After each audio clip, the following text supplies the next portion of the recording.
만나서 반갑습니다.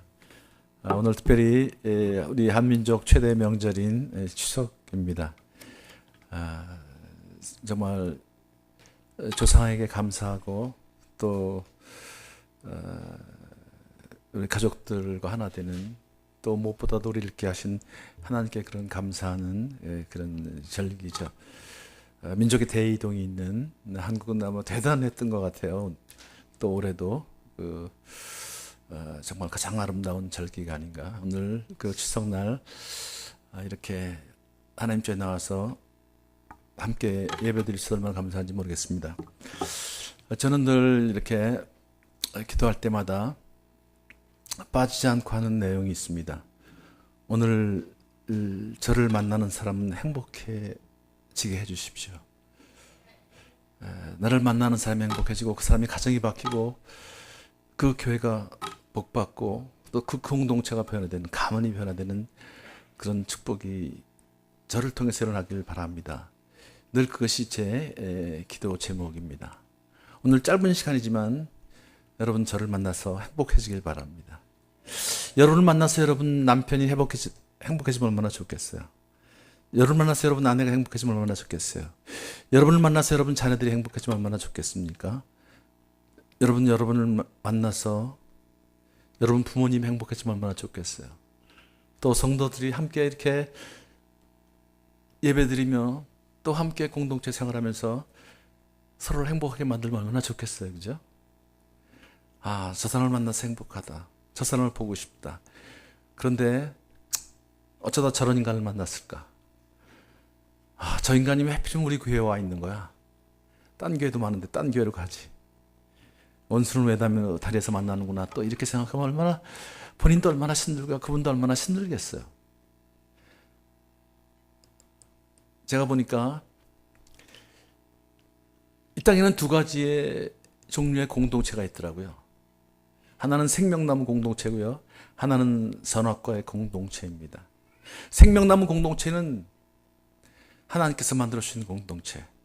생명을 낳고 생명이 자라고 생명이 치유되고 회복되고 하나님의 형상을 이루어가는 그런 사람들이 모여서 하나님 나라를 이루어가는 그런 공동체가 생명나무 공동체입니다. 또 하나의 공동체가 있습니다. 그것은 선악과의 공동체입니다. 시기와 질투와 다툼이 있는 곳, 갈등이 있는 곳, 상처를 주고 그 상처를 어떻게 치유할지 모르는, 그래서 갈라지고 깨어지고 죽음에 이르게 만드는 공동체가 바로 선악과의 공동체입니다. 하나님의 꿈은 생명나무 공동체입니다. 하나님 천지창조의 가장 클라이막스에 가정이라는 생명나무 공동체를 만들어 주셨습니다. 하나님의 꿈을 대적하는 이 사탄이 와서 한 짓이 뭐냐면 이 생명나무 공동체를 선악과의 공동체로 바꾼 것입니다. 그래서 우리는 그건 이별이라는 상처라는 갈등이라는 그런 아픔을 겪고 또 결국 죽음에 이르게 되었습니다. 자유를 잃어버렸어요. 다 갇혀 살고 있다는 것이죠.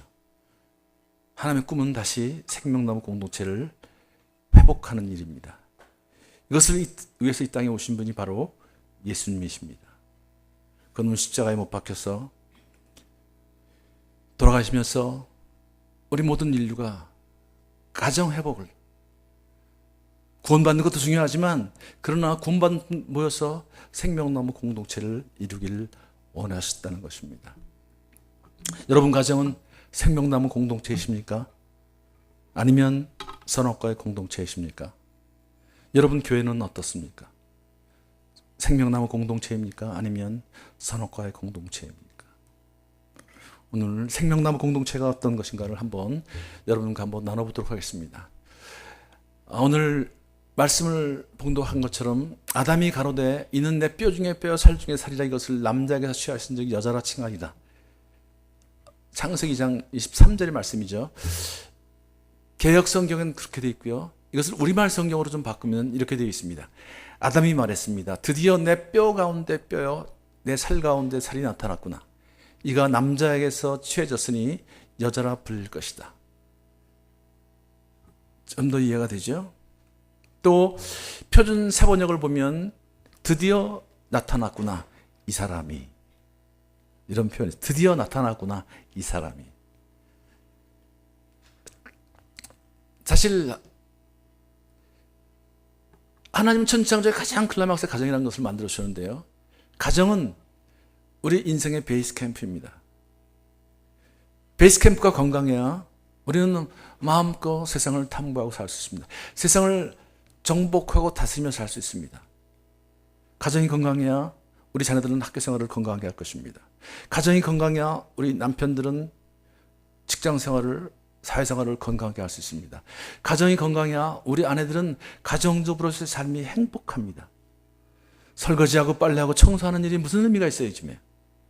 그러나 나를 목숨처럼 사랑해주는 남편, 나를 존중하고 배려해주는 남편, 나를 위해서 목숨을 걸고 일하는 남편이라면, 그 남편을 위해서 하는 일이라면 어떠한 일이라도 행복할 거예요. 거룩한 일입니다. A.W. 토저가 한 일입니다. 무슨 일을 하느냐, 그것보다 왜 그런 일을 하느냐. 사랑하는 사람을 위해서 하는 일이라면, 행복한 가정을 위해서 하는 일이라면 거룩한 일입니다. 가정은 인생의 베이스 캠프입니다. 두 번째, 가정은 국가의 심장입니다. 심장이 건강해야 몸이 건강한 것처럼, 활력 있는 삶을 사는 것처럼 가정이 건강해야 국가가 건강해진다는 것입니다. 국가를 이루는 데는 세 가지 요소가 필요합니다. 국민, 국토, 주권입니다. 국민을 우리말로 하면 사람입니다. 대한민국은 아주 작습니다. 반동강이 난 나라, 지하전이 하나도 없는 나라. 그러나 대한민국은 강합니다. 많은 나라에서 대한민국을 벤치마킹하려고 합니다. 대한민국이 강한 이유는 뭘까요? 좋은 공장들이 있기 때문입니다. 여기 기아가 있고 현대가 있고요, 또 삼성이 있고 LG가 있고요. 우리가 이름 모르는 그런 많은 좋은 공장들에서 세계 최고의 제품들을 생산해내고 있습니다. 그래서 대한민국은 강한 것입니다. 공장에서는 좋은 제품을 만들어야 합니다. 국민, 국토, 주권 세 가지 중에서 가장 중요한 것은 국민입니다. 국민은 사람입니다. 사람은 어디서 만드나요? 자동차는 기아에서 만들고 현대에서 만들지만 사람은 어디서 만드나요? 여러분, 가정에서 만드는 것입니다. 가정은 사람을 만드는 공장입니다. 가정에서 정말 올바른 가치관, 인생관, 세계관을 갖고 있는 아이들을, 멋진 그런 신앙관을 갖고 있는 아이들을 잘 양육해서 세상에 내놓아야만, 교회에 내놓아야만 교회는 건강해지고 세상은 건강해지는 것입니다. 여러분, 가정은 어떻습니까? 하나님은 그래서 가정을 생명나무 공동체로 세워주신 것입니다. 하나님이 불꽃 같은 눈동자로 바라보고 있는 곳은 바로 가정입니다.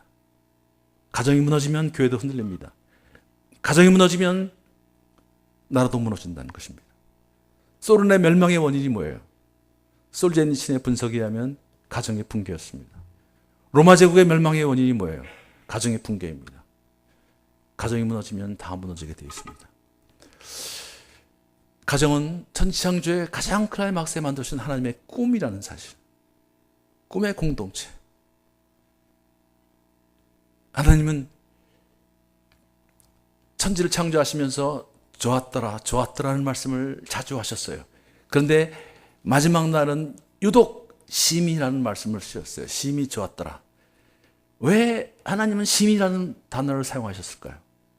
정말 좋았구나. 요즘 젊은 사람들 말로 하면 끝내주게 좋았다, 뭐 이런 소리겠죠. 정말 좋.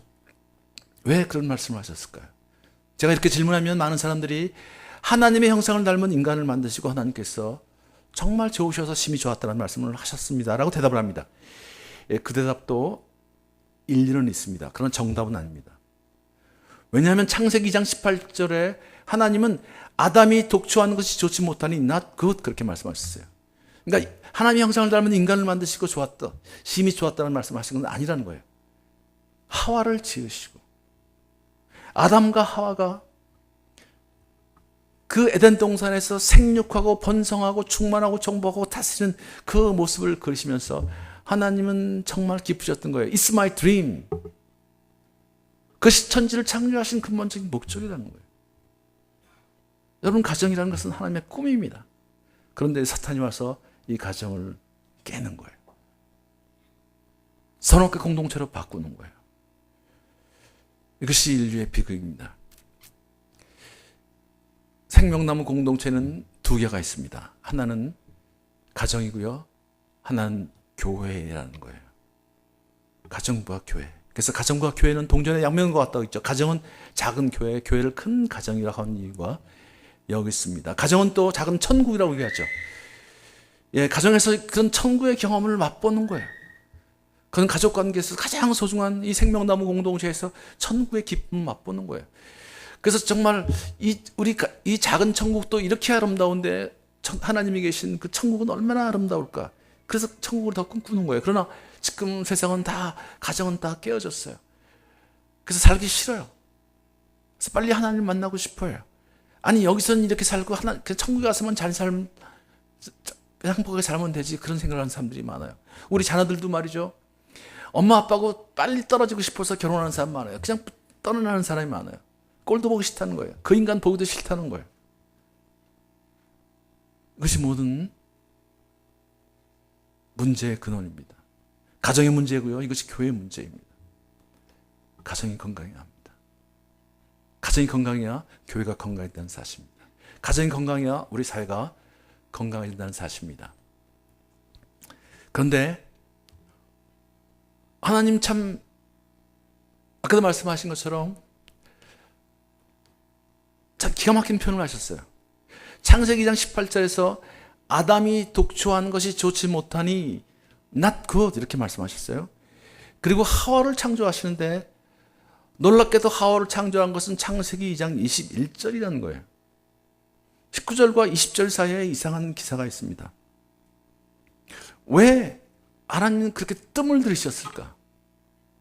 하와를 만들기로 작정을 하셨으면 하와를 바로 만들지 왜 뜸을 들이셨을까? 여러분 19절과 20절 사이에 어떤 기사가 있는지 혹시 기억하십니까? 거의 90% 이상, 아니 거의 100%가 뭐가 있는지 모를 거예요. 왜냐하면 의미 없는 구절이 들어가 있으니까. 우리 눈에 보기에는요. 저도 수없이 창세기를 읽었지만 항상 건성 지나갔어요. 건성 지나갔어요. 어떤 기사가 있을까요? 기억하시는 분 혹시 있어요? 없죠. 이름을 짓는 일을 시키셨어요. 동물들을 이끌어서 아담에게 이끌어오셔서 동물들의 이름을 짓는 일을 시키셨어요. 그럼 무슨 의미가 있어요? 아니, 의미가 있다고 할지라도요.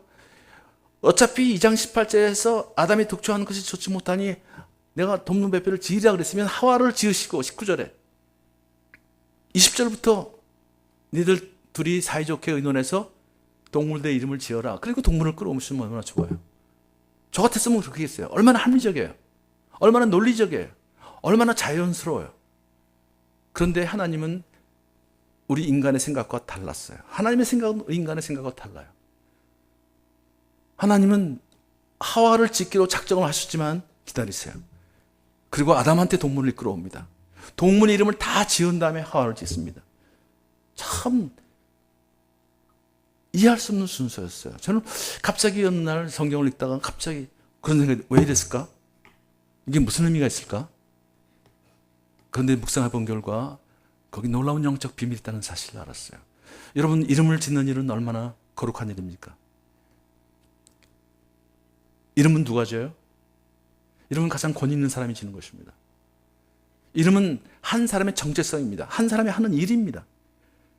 그 이름이 그 사람을 나타내는 거예요. 하나님은 당신을 나타내실 때 이름으로 나타내셨어요. 늘 이름으로. 여호와 이래, 여호와 삼마. 우리가 늘 하나님은 당신을 표현하실 때 이름으로 나타내시고 그 이름이 그분의 하시는 일이었어요. 우리는 시몬이 베드로가 되는 과정도 알아요. 또 뭐 사울과 바울 여러 가지 이야기들이 있지만 이름이 바뀌는 의미. 왜 이름들을 그렇게 바꾸실까? 이름이 어떤 의미가 있을까? 이름은 바로 그 사람이에요. 인간은 이름을 남긴다고 합니다.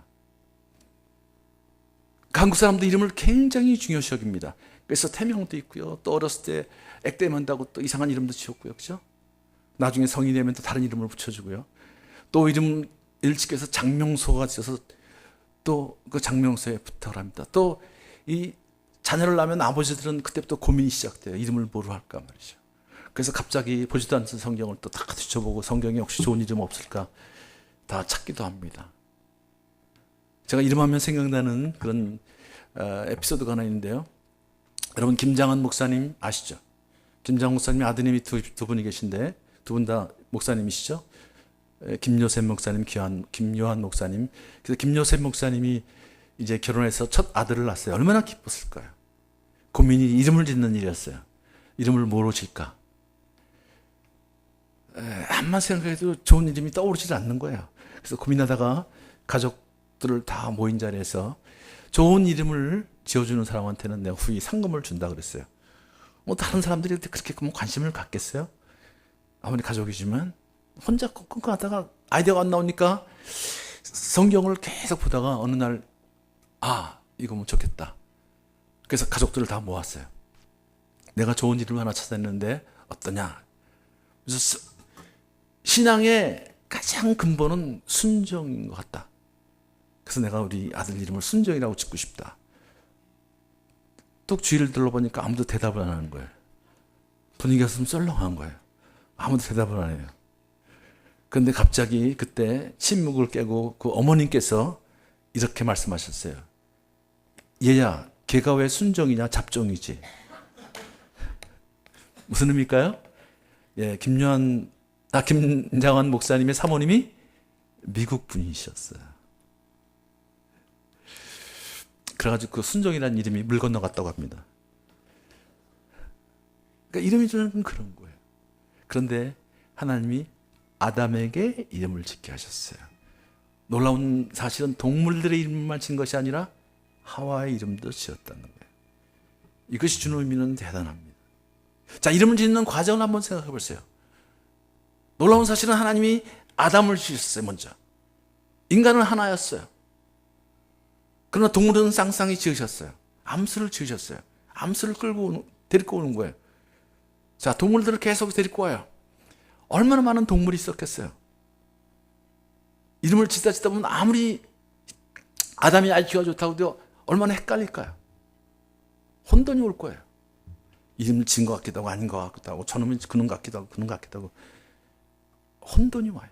또 쌍쌍이 오는 거예요, 애들이요. 한참 쌍쌍이 오다 보면 어떤 생각이 들어요? 나는 왜 나랑 닮은, 쟤들은 다 이렇게 닮은 애들이 있는데 왜 나는 혼자일까? 그런 생각이 들지 않겠어요? 인간이라면? 여러분, 혼자라는 생각이 드는 순간 어떤 감정이 들어와요? 외롭다. 혼자 천방치고 살 때는 몰랐어요. 아주 자유로운 영혼이었어요. 혼자 그것을 즐기고 있었지 몰라요. 그런데 이름 짓는 과정을 통해서 아담은 외롭다는 걸 느끼는 거예요. 외롭다. 왜 나는 똑같은 존재가 없을까? 여러분, 외로움은 하나님이 주신 어쩌면 가장 큰 축복일 줄 모릅니다.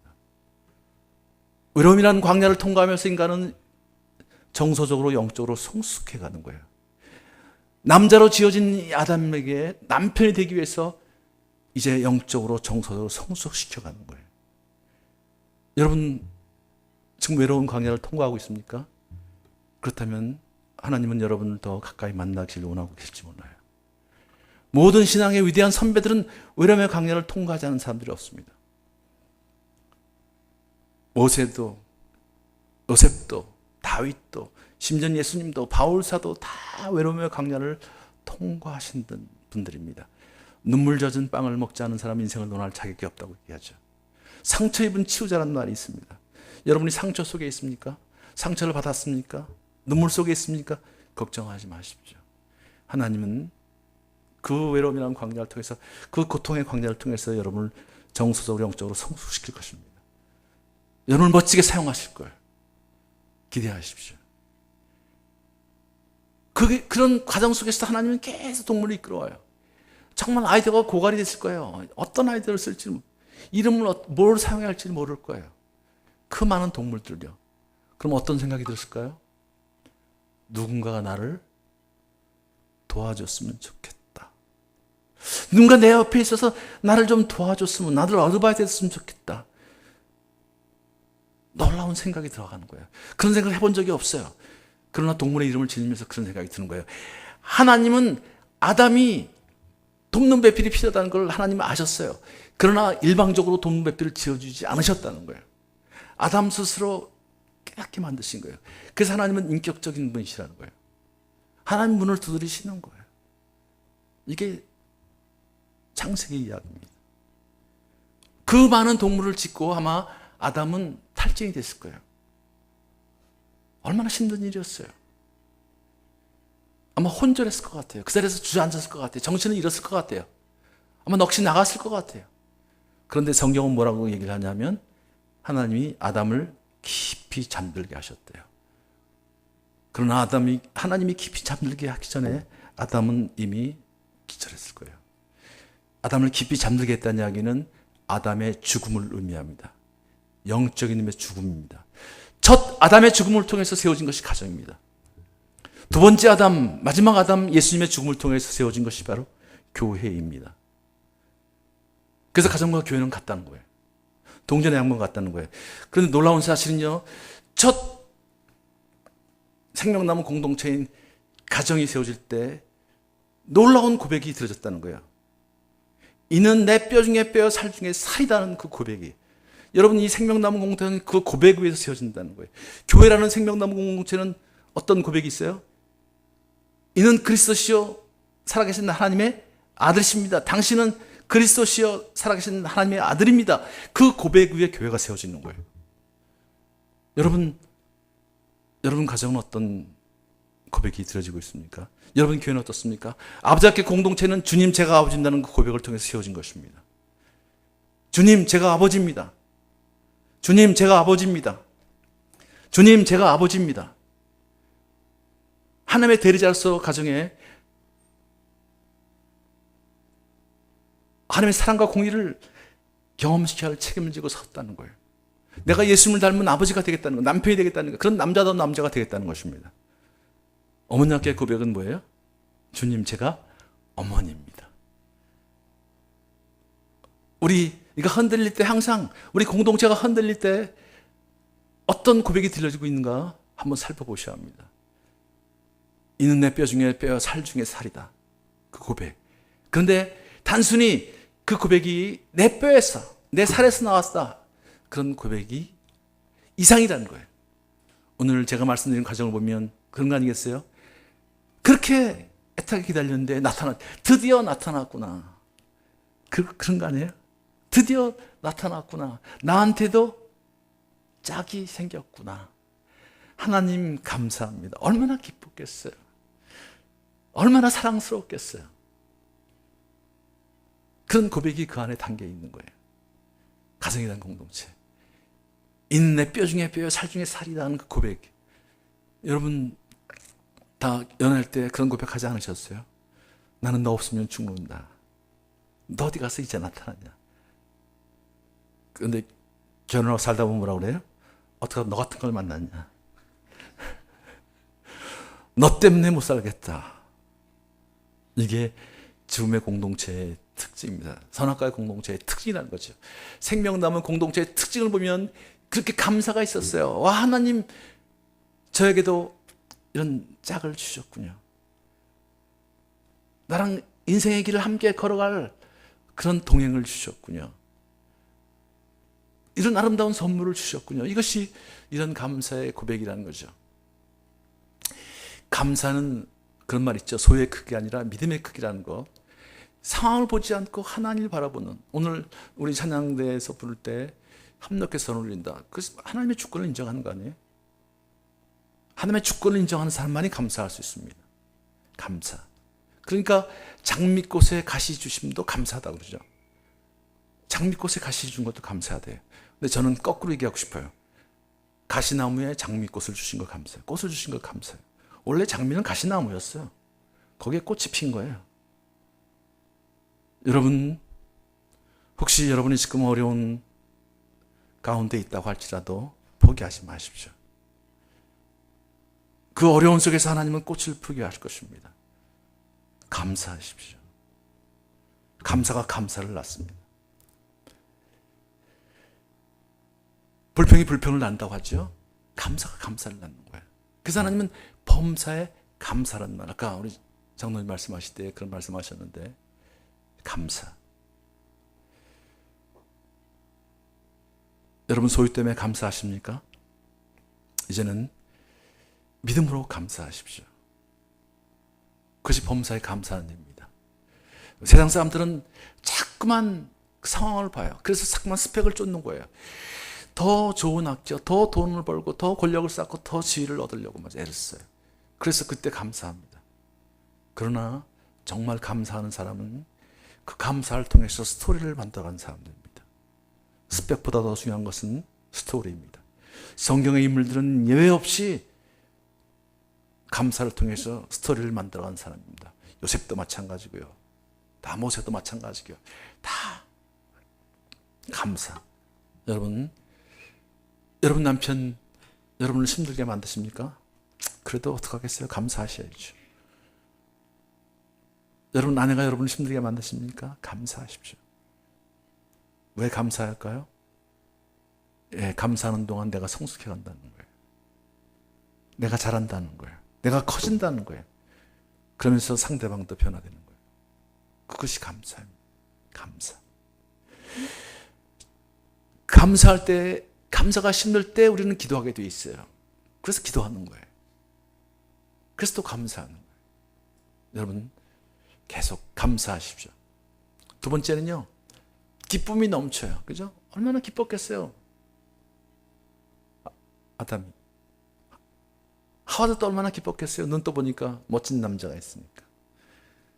근데 가만 보면요, 아담은 혼자 있었는데 지을 때 하와는 눈 떠보니까 아내였어요.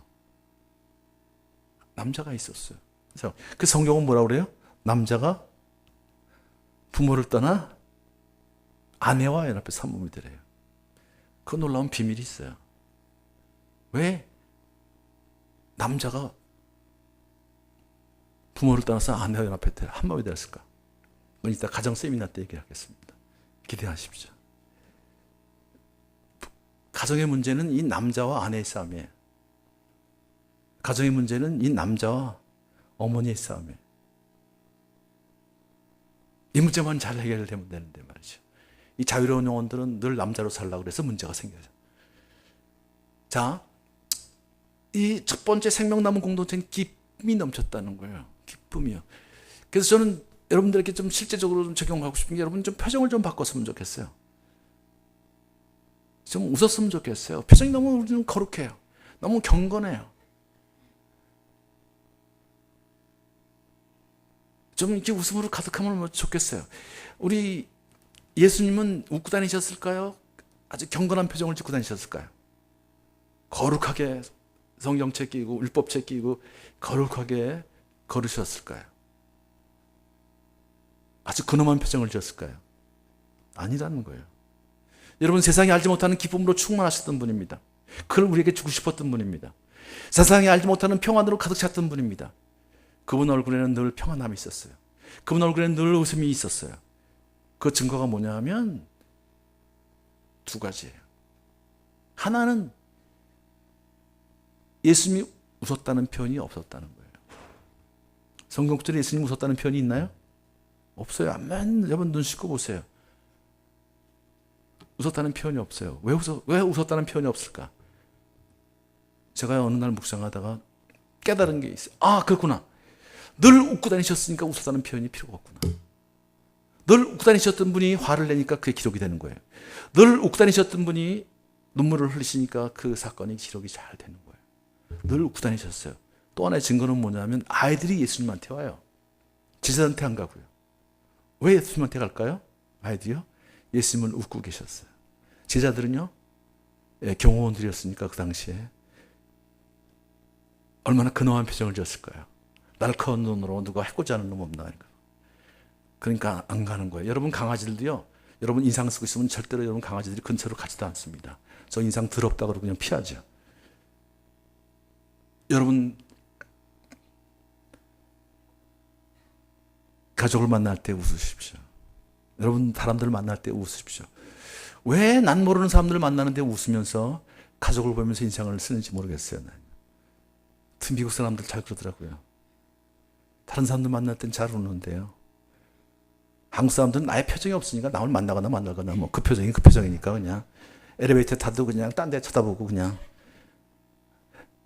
아주 제가 그 한국 살면서도 엘리베이터 타면서 인사하면 무안을 당할 때가 참 많아요. 제가 나이가 그 동네에서 좀 어른 축에서 그래서 엘리베이터 타면 제가 꼭 젊은 사람들이 타거나 학생이 타거든 뭐든 꼭 인사를 하거든요. 안녕하세요 웃으면서. 그럼 많은 사람들이 받아주는데 안녕하세요 그리고 모른 척하고 또 고개 돌리는 사람들이 많아요. 참 왜들 이럴까? 왜들 이렇게 살까? 크리스찬들도 그렇다는 거예요. 여러분 집에 들어가시면 우리 남편 여러분 아내를 보고 아무리 힘들어도 여러분 웃으세요. 여러분 자녀들 보면 웃으세요. 자녀들이 아빠 왜 웃어? 그러면 네가 내 아들이라는 사실이 난 너무 기쁘다. 그래 보세요. 내가 네 아빠라는 사실이 너무나 행복하다. 그래 보세요. 애들이 얼마나 행복하겠어요. 아내를 보고 좀 웃으세요. 아내를 보고 좀 웃으세요. 아내 보면 뭐 왜 웃어? 그러면 당신하고 내가 사는데 웃음이 안 나오겠냐? 너무 행복하다. 당신만 생각하면 난 기쁘다. 그래 보세요. 아내가 얼마나 행복하겠어요. 우리 아내들도 여러분 힘들다도 여러분 남편 지치고 돌아온 남편 바라보면서 생껏 웃어보세요. 여보 힘들었지. 여러분 남편이 얼마나 행복하겠어요. 표정이라도 좀 예수님을 우리가 닮은 삶을 못 살면 표정이라도 좀 닮았으면 좋겠어요. 그러다 보면 우리 생각도 바뀔 거예요. 그러다 보면 우리 삶도 바뀔 거예요. 표정을 좀 바꾸십시오. 두 번째는요, 이 언어입니다. 생명나무의 특징은 생명의 언어를 먹고 자라게 되어 있어요. 선악과의 공동체는 죽음의 언어를 먹고 살게 되어 있어요. 여러분 다 생명나무 공동체를 만들 때는 다 그런 아름다운 언어를 사용하셨어요. 너를 만나서 기쁘다. 너는 아름답다. 당신 하나님께 주신 최고의 선물이다. 이런 이야기들이 오갔을 거예요. 그러나 선악과 공동체를 바뀌면 언어들이 바뀌는 거예요. 창세기가 바로 그런 얘기예요. 하나님은 아담한테 선악을 알게 한 나무의 열매를 먹지 말라고 그랬어요. 동산 중앙에 있는 모든 나무의 열매를 먹지 말라는 소리는 안 했어요. 그러나 사탄은 와서 교묘히 언어의 세계를 흐트러뜨린다는 거예요. 여러분 어떤 언어를 사용하고 계세요? 저는 대학에서 역사를 전공했는데 역사적으로 전쟁이 일어나는 거 보면 다 전쟁이 일어날 때 다 하는 그 전략이 있습니다. 가장 초보적인 전략, 가장 기본적인 전략이 뭔지 아세요? 유언비어를 퍼뜨리는 거예요. 유언비어를 퍼뜨리는 거예요. 현대전은 뭐예요? 커뮤니케이션 시스템을 파괴시키는 거예요. 커뮤니케이션 시스템을 철저히 파괴시킵니다. 그것이 미국이 이라크를 칠 때 커뮤니케이션 시스템을 완전 초토화시켰어요. 소통의 문제. 여러분 언어를 잘 사용하셔야 합니다. 여러분 가정에, 여러분 교회에 어떤 언어들이 오가고 있는지. 가정이 깨어질 때는 죽음의 언어들이 오가요.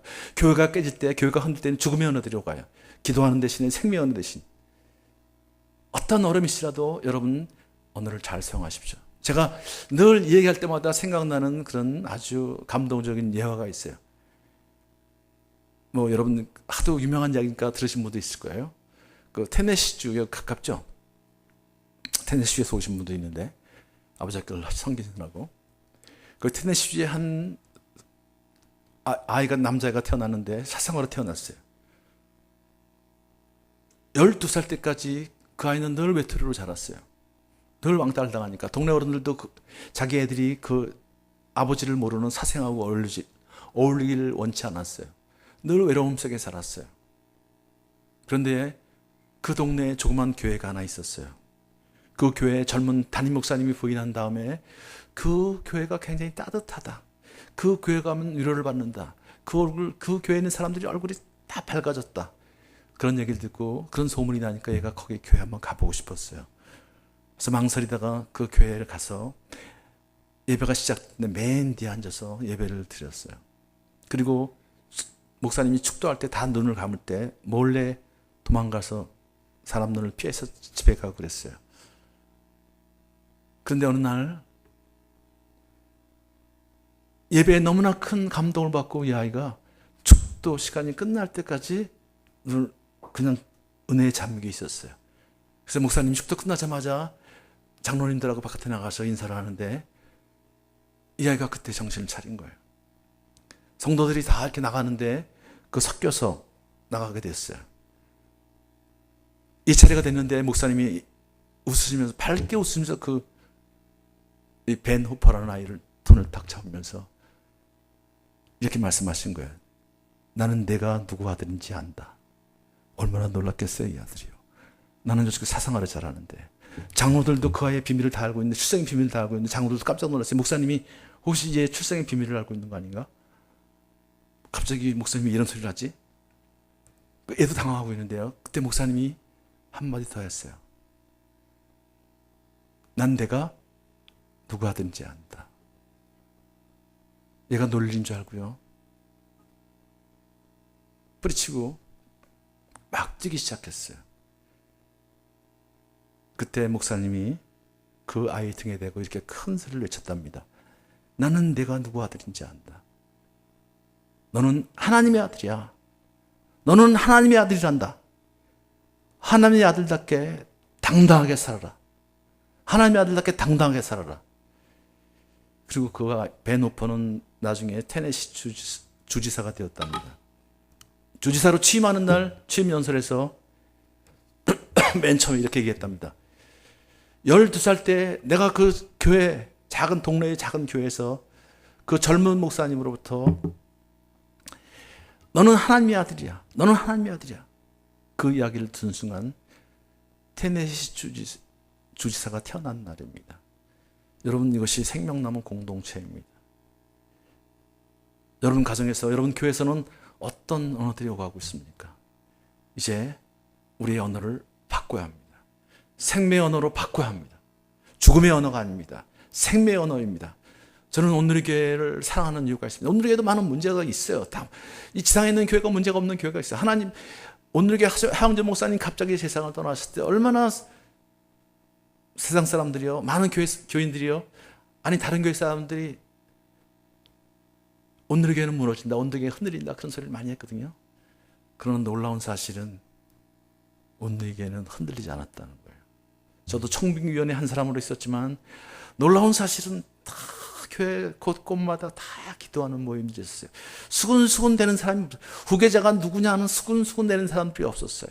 우리는 어떻게 하지 않은 사람들이 없었어요. 다 기도하면서 하나님이 예비하신 사람을 찾자. 하나님이 예비하신 사람을 찾자. 하나님이 예비하신 사람을 찾자. 하나님이 틀림없이 우리 교회를 위해서 예비하신 분이 있다. 그분을 찾자. 그분을 찾자. 그런 기도가 있었어요. 그런 기도가 모여서 지금 담임 목사님이 세워주신 거예요. 그분은 여러분 얘기한 것처럼 우리하고 교단이 달라요. 같은 장로교단이긴 하지만 우리는 오늘 교회는 통합치게 말하자면, 그런데 그분은 합신이에요. 작은 장로교의 작은 교단. 쓸 수 없는 일이 일어났어요. 그러나 우리는 그분이 하나님이 준비하신 분이라는 걸 확실히 믿었기 때문에 그분을 택했어요. 참 놀라운 사실은 그분 통해서 지금 아주 젊은 분이에요. 가장 스펙이 떨어지는 분입니다. 그러나 그분은 그런 젊은 분이지만 그 많은 스토리가 있어요. 우리는 스펙을 보지 않았어요. 그분의 스토리를 보았어요. 감동적인 이야기들을 보았어요.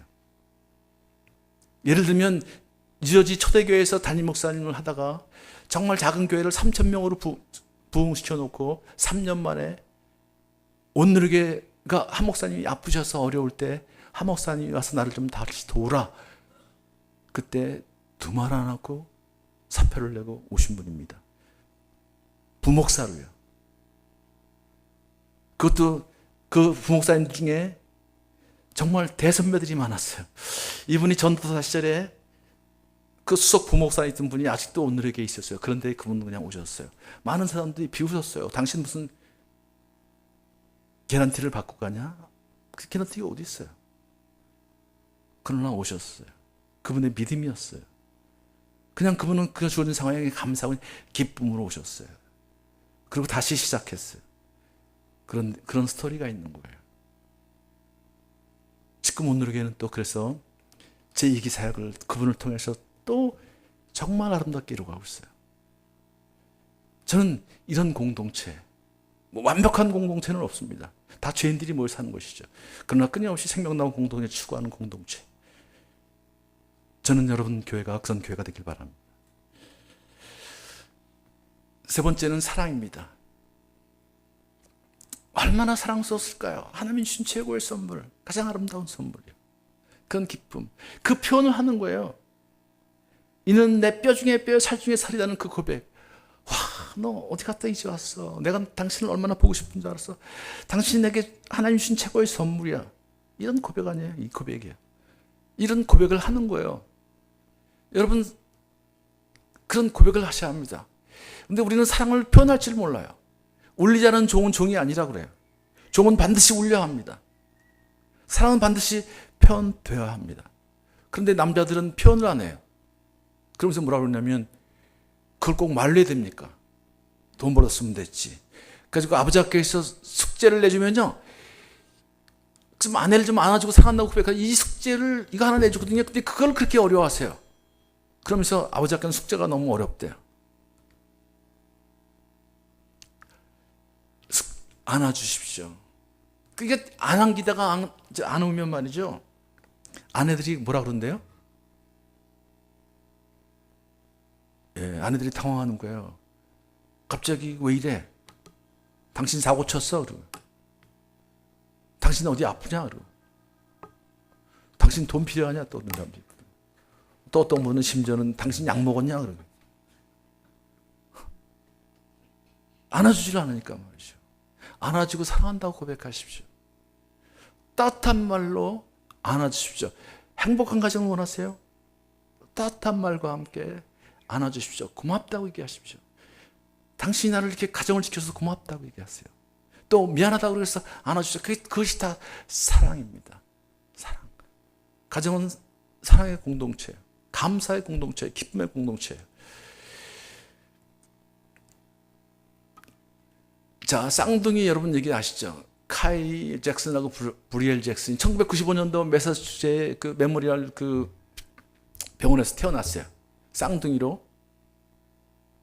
저 오른쪽에 있는 카이리가 언니예요. 저 먼저 태어났죠.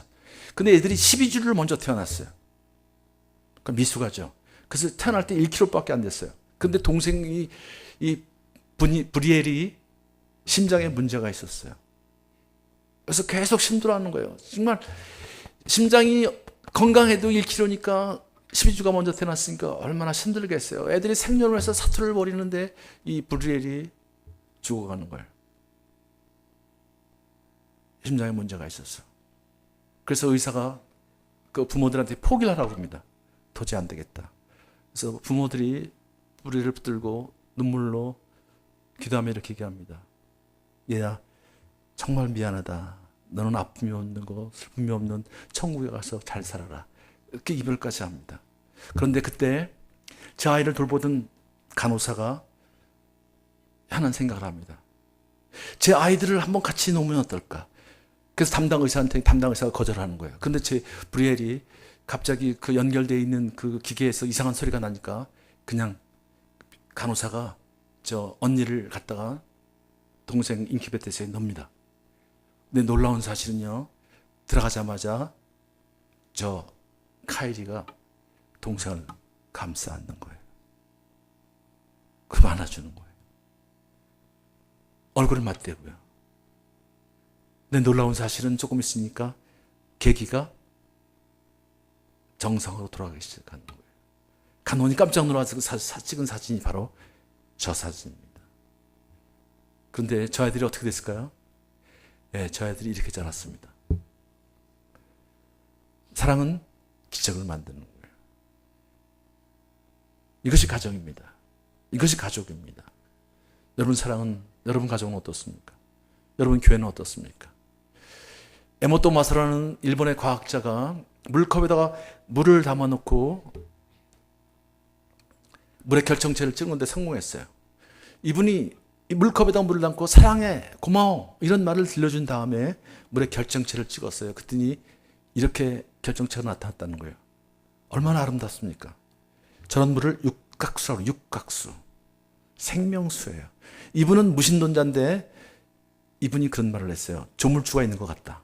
근데 조물주가 우주를 만들 때 생명과 사랑과 감사를 근본으로 해서 만든 것 같다. 사랑과 감사가 누구의 코드예요? 하나님의 코드입니다. 예수님의 코드입니다. 그것이 생명나무 공동체의 특징이라는 것이죠. 상처를 주는 말은 다 깨져버렸어요. 또 짜증나는 상처 주는 말, 아이한테 짜증나네 줘버릴 거야 그랬더니 가운데 이렇게 아이가 서 있고요. 그죠? 주먹 같은 게 날라오죠? 자, 사랑과 감사의 말을 들려준 중류수에 컴퓨터를 갖게 됐어요. 그랬더니 다 깨지죠? 뿌해졌죠? 왜 그랬을까요? 컴퓨터에서 전자파가 나오는 거예요. 근데 놀라운 사실은 우리는 전자파가 그렇게 몸에 해롭다 그러는데 해로운 거 맞아요? 그런데 놀라운 사실은 전자파가 나와도 물의 결정체는 하나도 깨지지 않았다는 거예요. 완전히 깨지지 않았어요. 그냥 저렇게 흠이 났을 뿐이지. 그러나 놀라운 사실은 욕을 하거나 부정적인 말을 하거나 그런 완전히 깨어진다는 거. 없어서 결정체 자체가 사라진다는 거예요. 우리 영혼에 더 깊은 상처를 주는 것은 언어예요. 그래서 사탄이 언어를 붙들고 있는 거예요. 언어의 세계를 뒤흔드는 거예요. 여러분은 어떤 언어를 사용하고 계시나요?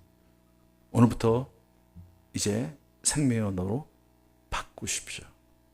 여러분 공동체에서도요, 여러분 교회에서도요, 끊임없이 생명의 언어를 사용하십시오. 아이들을 축복하시고. 그래서 아버지께서 계속 이런 거를 가르치는 거예요. 축복하라는 거. 사랑하는 이유를 찾으라는 거예요. 미워하는 이유를 찾지 말라는 거예요. 사랑하는 이유를 찾으라는 거예요. 자랑스러운 이유를 찾으라는 거예요. 그래서 여러분 혹시 아버지께 등록 안 하신 분들 있으면 하셔야 돼요. 이거 배우셔야 돼요. 이걸 바꾸셔야 합니다. 그래 여러분 가정도 바뀌고 여러분 인생도 바뀌고요. 여러분 공동체도 바뀝니다. 우리 남자들은요. 우리 여자들은요. 굉장히 많이 알아요. 근데 몰라도 좋을 걸 너무 많이 알고 있어요. 그래서 남자들이 골치 아파요. 근데 남자들은 꼭 알아야 할 걸 너무 모르고 있어요. 그래서 아내들이 답답해요. 여러분 아버지 학교 와서 꼭 알아야 할 거를 이제 아셔야 합니다. 꼭 오세요. 자, 결론은요. 우리 가정을 행복하게 만드는 거예요. 우리 가정을 생명나무 공동체로 만들어서 하나님께 드리는 거예요. 그게 하나님이 주시는 최고의 선물이에요. 하나님의 꿈을 이루어드리는 꿈의 공동체를 만드는 것. 그것이 우리가 크리스천에서 하나님 받은 은혜를 하나님께 어떻게 다 갖겠어요. 그러나 우리가 아름다운 가정을 만들어서 그분의 꿈을 이루어드리는 것. 그게 하나님께 주신 최고의 선물이라고 저는 생각합니다. 또 우리 사회를 위해서, 여러분 나라와 민족을 위해서, 미국을 위해서 드릴 수 있는 게 뭐예요? 여러분이 아름다운 가정을 만드는 거예요. 다른 사람들을 다른 가정들을 회복시켜주는 거예요. 다른 아버지들을 세워주는 거예요. 그런 일을 하는 거예요. 그래서 우리 많은 아버지들이 있지 뭐 아틀란테스 오고요, 테네시스 오고요, 내시베스 오고요. 그런 많은 지역에서 오는 거예요. 이것이 사회를 위한 일이에요. 또 교회를 위해서 여러분 가정을 세워야 합니다. 그리고 우리 후손들을 위해서, 우리 자녀들을 위해서, 우리 후손들을 위해서. 여러분 미국에 오셔서 여러분이 부모님이 미국을 선택했기 때문에 여러분이 오신 거 아니에요? 여러분이 오셔서 또 여러분 자녀들이 여기 오는 거 아니에요? 그래서 여러분의 선택이 여러분 자녀들에게 축복이 되지 않겠어요? 아버지, 할아버지, 당신이 미국에 와서 이런 아름다운 삶을 사셨기 때문에 오늘 우리 가정에, 우리 가문에 이런 영광이 있습니다. 그런 이야기를 들으셔야 되는 거 아니에요? 아버지 어쩌자고 나를 미국으로 데려오셨어요.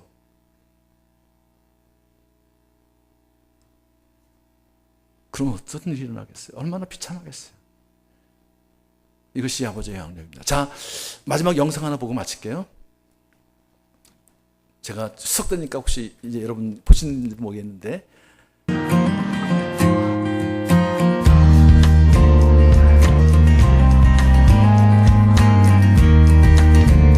민망해. 나 간지러워.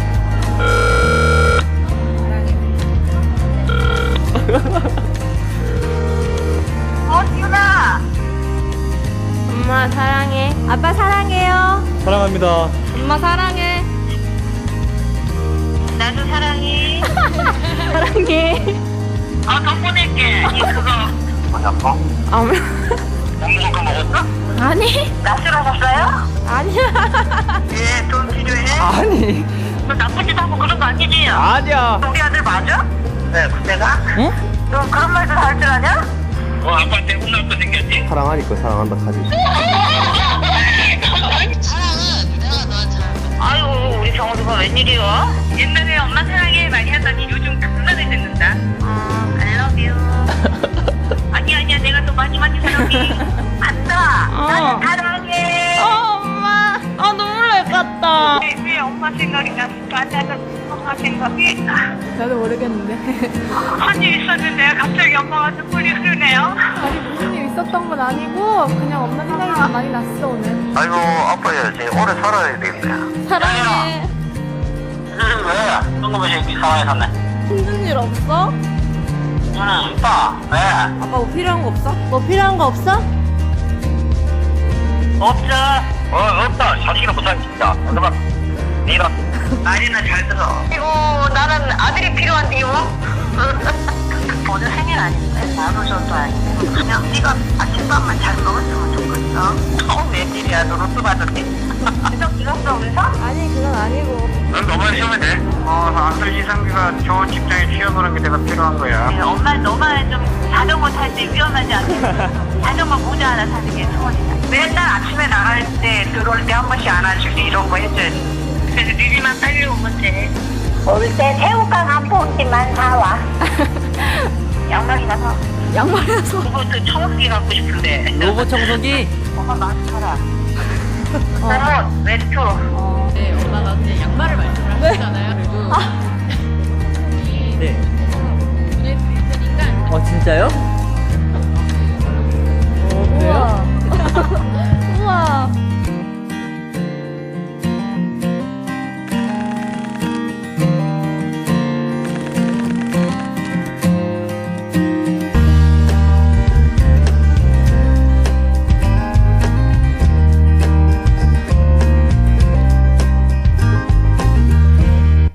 여러분 민족 최대 명절인 추석을 맞이해서 여러분 부모님들께 사랑한다고 고맙다고 한번 전해 주시고 또 곁에 계신 분들은 안아 주십시오. 부부끼리도 하고요.